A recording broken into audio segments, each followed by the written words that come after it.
When three bullies cornered David behind the gym, they expected fear. But within seconds, one was on the ground and the others learned what it meant to mess with the wrong kid. People barely noticed when David Carter stepped through the front doors of Westfield High in Detroit, Michigan. No grand welcome, no whispers of curiosity, just another transfer student in the middle of the semester. His backpack was worn, his hoodie faded, and he moved with a quiet caution, like someone who'd learned to read the room before ever speaking in it. It was a cold Monday with snow slush still lining the sidewalks. The morning bell rang sharply through the halls. David paused at his locker, eyes scanning the names and faces rushing past. He wasn't scared. He just knew the routine. Find your classes. Don't make waves. Keep to yourself. In the first period math class, a few students glanced over when he walked in. A girl in the corner whispered something behind her hand. The teacher smiled, motioned to an empty desk near the back, and moved on. No introduction, no curiosity, just silence. David didn't mind. He'd learned silence wasn't always bad. In Chicago, where he came from, silence often meant safety. He didn't wear flashy clothes, didn't show off on purpose. His uncle called it moving invisible, something you learned in certain neighborhoods where standing out could get you jumped or worse. But Westfield High wasn't Chicago. It was polished. The kids wore name-brand everything. Their haircuts looked like they had appointments. Their laughs were loud and confident, and they moved like they owned the floor.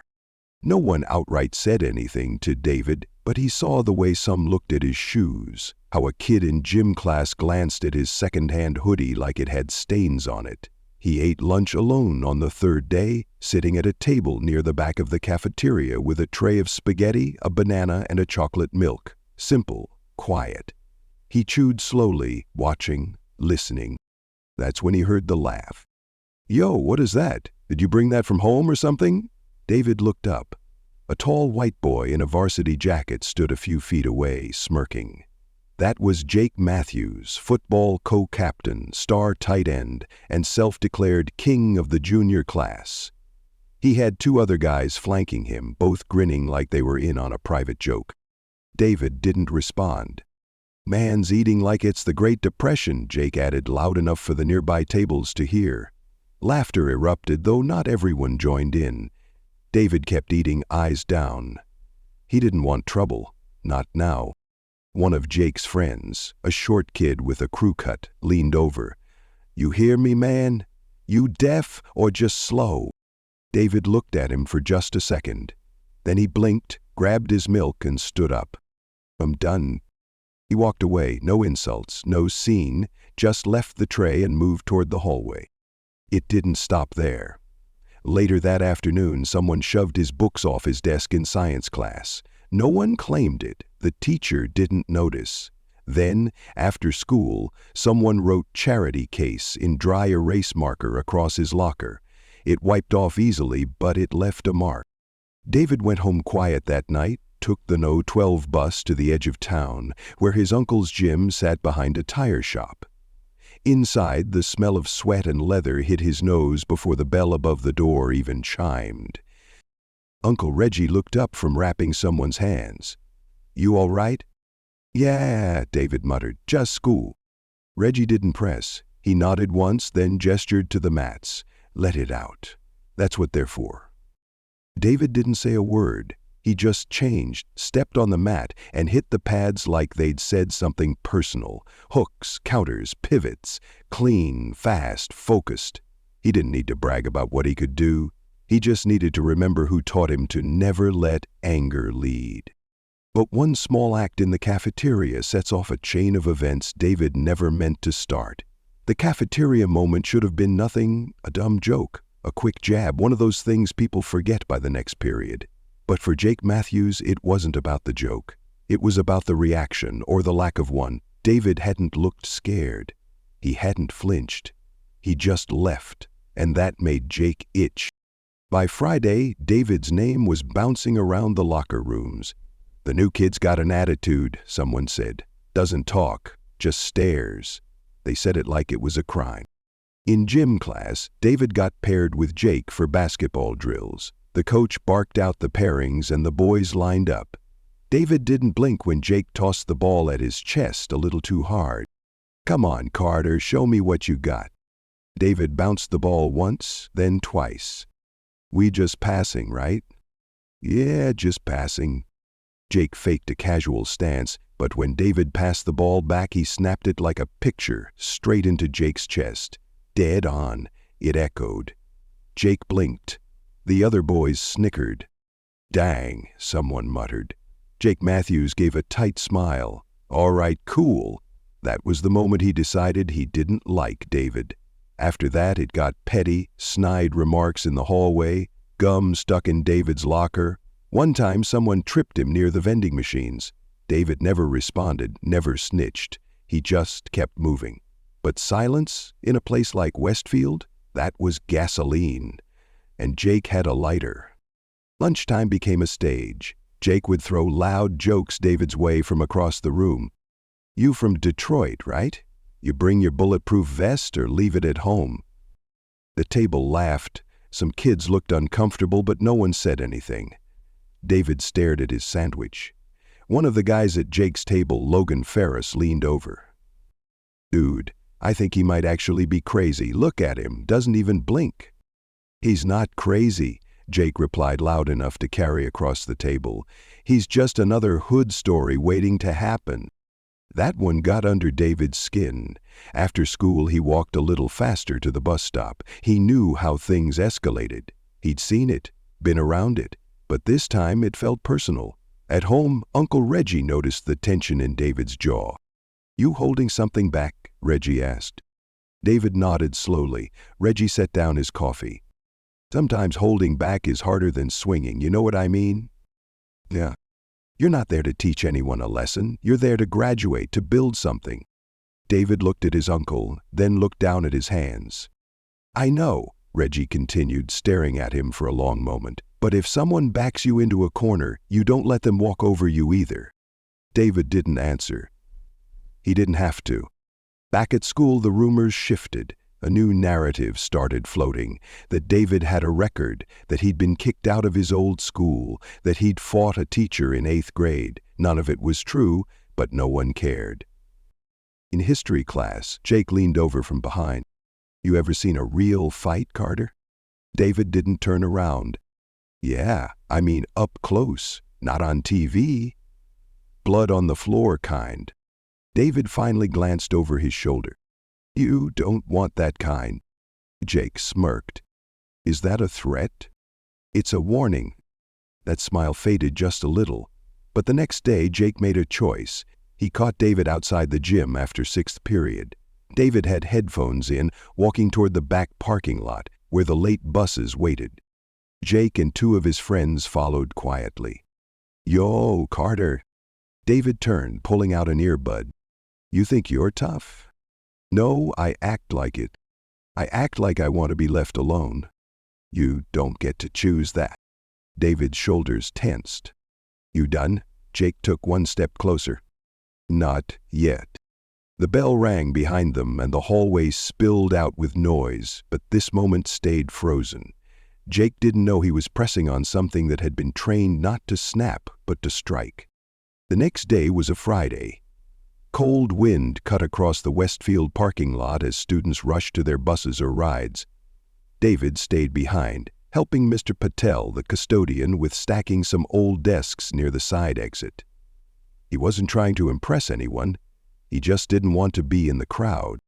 But Jake had planned it that way. By the time David came around the back of the gym, the lot had mostly cleared, just a few cars, no teachers in sight. Jake stood near the dumpsters with Logan and Ty. All 3 had that fake casual posture. Hands in pockets like they were just hanging out, waiting. David spotted them and kept walking. His backpack hung over one shoulder. His pace didn't change. "Hey," Jake called. David stopped about 10 feet away. "What, you think you're smart or something, just ignoring me every time I speak?" "I didn't come here for you." Jake took a step closer. "You didn't come here at all. You got dropped here." David narrowed his eyes. What do you want? Logan circled to the side. Ty leaned back, chewing gum like he wasn't in the middle of something. Wrong. I want to know what makes you so special, Jake said. You act like you're better than everyone, sitting by yourself staring at people. I'm just minding my business. No, you're disrespecting mine. David looked at him square in the eye. You got something to prove? Prove it. That's when Logan made his move, rushing in with a quick shove to David's chest. It wasn't clean, it wasn't practiced, just aggression. David didn't budge. He didn't swing back. Up, he said, voice low. Jake laughed. Go on, Logan. Logan moved again, this time with a wild punch aimed at David's shoulder. It didn't connect. Because David had already stepped inside his range. One twist, one sweep, and Logan hit the pavement with a smack that echoed. Ty started to speak, but he didn't finish the sentence. David turned, eyes on Jake. Don't, but Jake couldn't stop now. He lunged, aiming high, thinking his size would carry the hit. But size didn't matter here. David slipped under the punch, pivoted, and dropped his elbow into Jake's ribs with just enough pressure to send him staggering. Ty backed off. Yo, chill, man. It lasted maybe 12 seconds. Jake was on the ground, one knee down, breathing hard. Logan sat against the dumpster, eyes wide. Ty had his hands up like he'd just watched a stranger flip a car. David didn't gloat. He didn't taunt. He just stood there. That's when Mr. Langford, the assistant principal, rounded the corner. What's going on here? Jake scrambled to his feet. David looked at him. You serious? I didn't do nothing, man. He's crazy. Mr. Langford glanced at David, then at the others. He didn't see blood, no black eyes, just tension and fear, but not the kind he expected. David's hands were still, his breath steady. He looked more composed than any of them. Come with me, Langford said. They walked to the office in silence. No one said a word.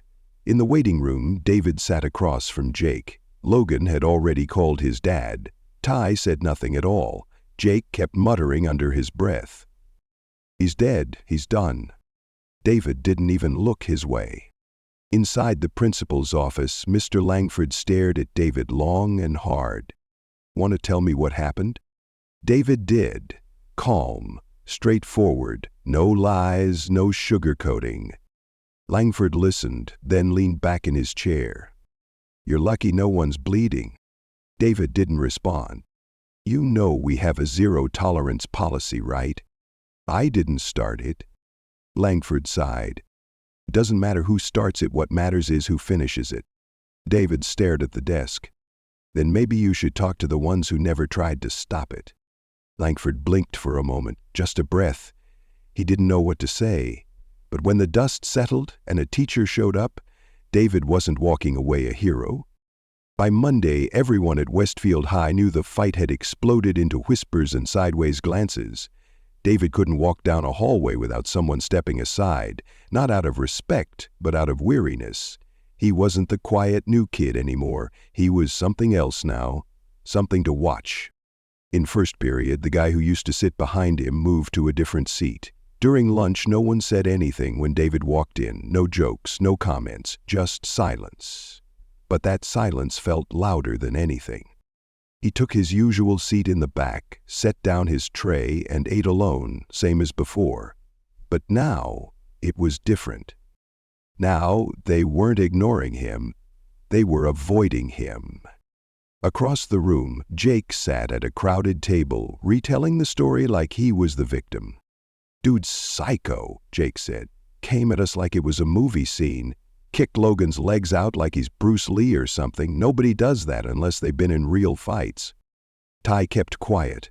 Logan didn't show up that day. One girl at the table raised an eyebrow. But you guys surrounded him, right? Jake snapped back. Nah, we were just talking. He flipped out. She didn't believe him, but she didn't push it. In gym class, David didn't get paired with anyone. Coach Rollins just told him to shadow drills that day. No reason, no warning, just instructions. David didn't argue. After school, he didn't go to the gym. He took the long route home instead, walking past the corner store, then cutting through an alley he hadn't used since he moved. He needed time, space, a place to think. At home, Uncle Reggie sat watching a replay of some old UFC fight. David dropped his bag by the door and slumped onto the couch. "Rough day?" Reggie asked. "People act different now. You thought they'd be grateful?" "No, I just didn't think they'd look at me like I'm dangerous." Reggie turned off the TV. "Listen, when you defend yourself and win, people see strength, and strength scares the weak, especially the loud ones." David stared at the floor. "I didn't even go hard. I held back." "I know you did, but they don't care. Because you exposed something in that boy and he ain't ready to live with it." "What do I do now?" "You keep your head, you remember why you're there." David didn't answer, because deep down, part of him wished he had gone harder. At school, things only got stranger. A couple of teachers gave him those long, thoughtful looks. One guidance counselor even called him in for a check-in. "I just want to make sure you're adjusting," she said. "I know transferring mid-year can be hard." David nodded. She smiled too tightly. "You ever feel angry?" He stared at her. "What?" "No reason, just checking." David got up and walked out before she could finish her next sentence. That night, a post showed up on social media. A blurry photo of the fight behind the gym. The caption said, "He thinks he's in a movie. Scared yet?"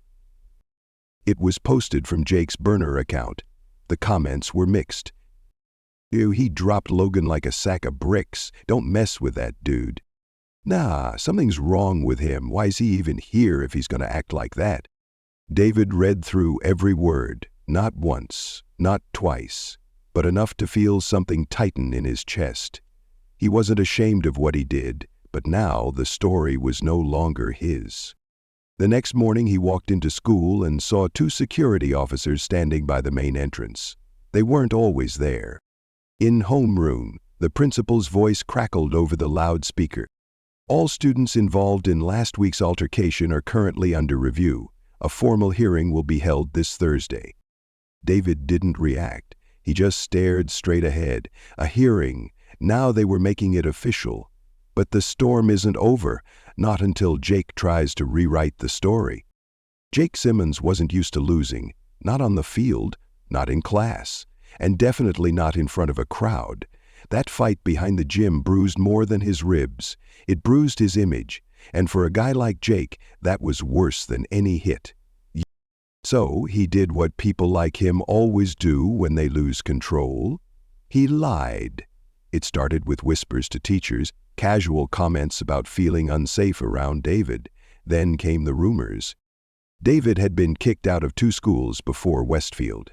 He'd once broken someone's nose in middle school. He carried a knife in his backpack. None of it was true. None of it, but no one cared. The video Jake posted kept getting shared. It was grainy and short, cut just before Logan swung first, but in those clipped seconds, David looked like the aggressor. Calm, calculated, dangerous. Jake added captions. "Watch how he moves. That's not normal." He added hashtags. "Tremelstone. Threat. No parent should be here." The comments took a darker turn. "He's not like us. Betty learned that in juvie. Expel him before something worse happens." David saw it all. He didn't reply. He didn't post a defense. But silence has a cost too. That Tuesday his mom got a call from the school. By Wednesday, a formal hearing was scheduled with the district office. David would need to appear with a parent or guardian. Reggie took the day off work. Inside the conference room, the walls were plain. A big rectangular table sat in the center. On one side, the principal, Mr. Langford, a school board member, and the head of student discipline. On the other, David, Reggie, and a folder full of statements Reggie had made David write down in case things went south. Jake wasn't there. He didn't need to be. His story was already floating in the room. Langford cleared his throat. We've had several concerns raised by students, faculty, and parents. It's our responsibility to determine whether David Carter poses an ongoing safety threat to the student body. Reggie leaned forward. My nephew is not a threat. He's trained in self-defense. He didn't go looking for a fight. He tried to walk away. He gave them a warning. The board member glanced over his glasses. Is it true he has combat training? Reggie didn't flinch. Yes, but training doesn't mean violence. It means control. It means knowing how to not hurt someone. One of the assistant principals spoke up. There's a video circulating. We don't see what starts the altercation. Of course you don't, Reggie interrupted. They went quiet. David finally spoke. They came after me. I didn't swing first. I didn't even want to be there.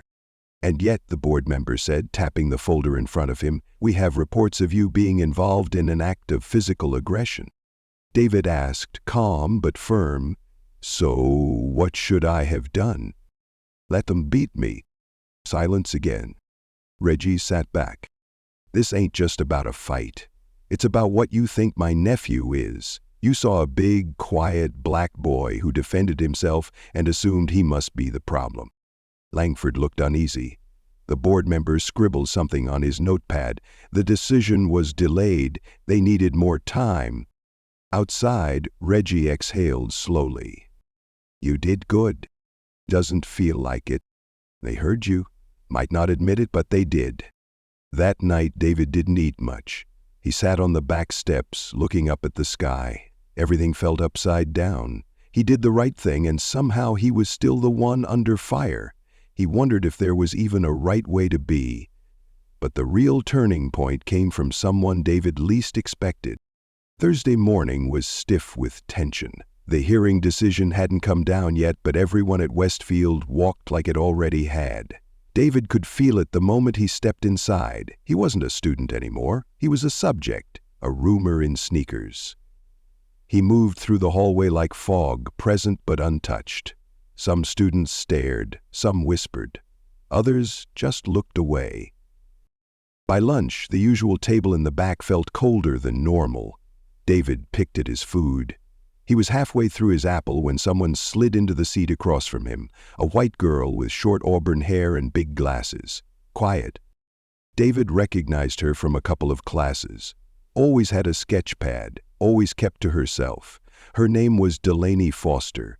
She didn't say hello. She leaned in and whispered, I saw everything. David blinked. What?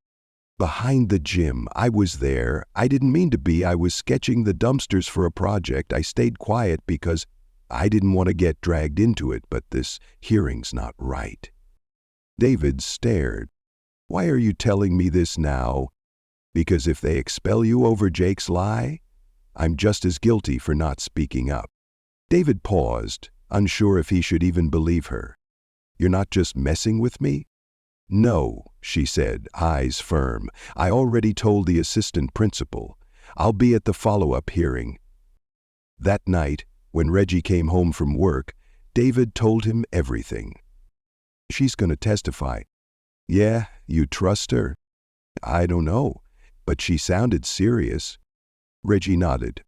Sometimes the right people stay quiet until the cost of silence gets too high. Friday's follow-up hearing felt different. Delaney sat at the far end of the table, hands in her lap, voice shaking slightly, but her words were clear. They cornered him, 3-on-1. Logan threw the first punch. David just defended himself. He told them to back off more than once. I saw it all. The room shifted. Even Langford stopped scribbling his notes. And you didn't say anything until now? The board member asked. Delaney shook her head. I was scared, but that's not a good excuse. Her voice cracked just slightly at the end. They dismissed the room after 15 more minutes of discussion. David and Reggie stepped out into the parking lot together, the winter wind sharp against their jackets. She didn't have to do that, David said. No, Reggie replied, but she did. The official decision came by email the next morning. David Carter is not subject to disciplinary action. The school acknowledges evidence showing he acted in self-defense. Reggie printed it and stuck it on the fridge. But even with the hearing closed, David knew things weren't just fixed. The following week, things were quieter. No snide remarks, no shoves. Jake didn't speak to him. He didn't even look his way. Logan returned, kept his head down. Ty switched lunch tables entirely. One afternoon, as David was putting his books in his locker, Delaney walked past. She didn't say anything, just raised a hand, a small wave, and kept walking. He smiled just a little. Not everything needed words. But the air had changed, not just around David, but around the school. He noticed 2 freshmen standing up for a kid getting mocked outside the gym. He saw a teacher actually step in when a student made a slick comment in class. Little shifts. Nothing huge, but they were there. But even after justice, David was left with something heavier than bruises. The last bell of the semester rang, and just like that, the halls flooded with noise again. Backpacks slung over shoulders, lockers slammed shut, and plans for winter break echoed off the walls. But for David Carter, none of it felt normal. He stood by his locker longer than usual, letting the wave of bodies pass him by. There was no more hearing, no threats, no whispers. But peace, that was a different story. He'd survived the storm. But surviving doesn't always mean healing. Miss Curtis, his English teacher, caught him as he was leaving. "Hey, David, hold up a sec." He turned. "Yeah. We're having a student-led assembly tomorrow. One of the speakers dropped out, and a few of us thought maybe you'd consider saying something." He froze. "Like speak in front of the whole school?" She smiled gently. "Only if you want to. I just think people need to hear from you, not the version that's been passed around." David didn't answer, just nodded once and walked off. That night he sat on the floor of his room with a notepad in front of him, blank, pen in hand. He stared at the page for nearly an hour, then wrote 1 line. "I didn't ask to be here, but I'm not going anywhere either." The next morning, the auditorium was packed, lights low, students restless, teachers lined the back wall, arms folded. David waited backstage until they called his name. He walked slowly to the mic. No paper, no script, just his voice. "I've been called a lot of things since I got here. Quiet, weird, dangerous. Some of y'all probably still don't know what to make of me." Some nervous laughs from the crowd. "I didn't come here to fight anybody. I came here to finish high school. I wanted what everyone else wants, to get through my day without drama." He looked around. The silence was heavy, but listening. "I'm not going to stand up here and say I'm perfect. I've made mistakes. I've gotten mad. I've been hurt. But if the only story you know about me is the one someone else told, then you never knew me at all." The gym was still. "I'm not from here. I'm from a city where keeping your head down is how you stay alive, where you learn early when to speak and when not to. And here I've had to learn that sometimes silence just makes people talk louder." He paused, then nodded toward the teachers. "I'm grateful for the ones who listened and the ones who didn't. I'm still here. You couldn't scare me away." Somewhere near the middle rows, Delaney sat watching. She didn't move, just listened, face still. David looked up once more. "I guess what I'm trying to say is, don't be so quick to label people. You don't know what they've been through, what they've had to carry, and maybe next time, instead of laughing, pushing, or posting something fake, maybe try asking." He stepped back. The mic clicked as it silenced. No applause at first, just stillness, then a single clap, then another, and then it rolled, not wild or dramatic, just real. That day, something cracked open at Westfield High. Not everyone changed, but a few did, and sometimes that's enough to start something new. Later that afternoon, as David walked through the courtyard, a younger kid stopped him. "You really trained to fight?" David shrugged. "I trained to stay ready." The kid smiled. "Can you teach me?" David thought for a moment. "You sure you want to learn? It's not about hurting people." The kid nodded. "I just don't want to be scared anymore." David smiled just slightly. "All right then. First lesson. Stand tall, even when it feels easier to shrink." They walked side by side toward the exit gate, not as teacher and student, just two kids learning how to move forward. Sometimes the hardest battles aren't the ones with fists, but the ones where you're forced to prove you belong in a world that keeps pushing you out. If this story meant something to you, subscribe to the channel. We've got more stories worth hearing.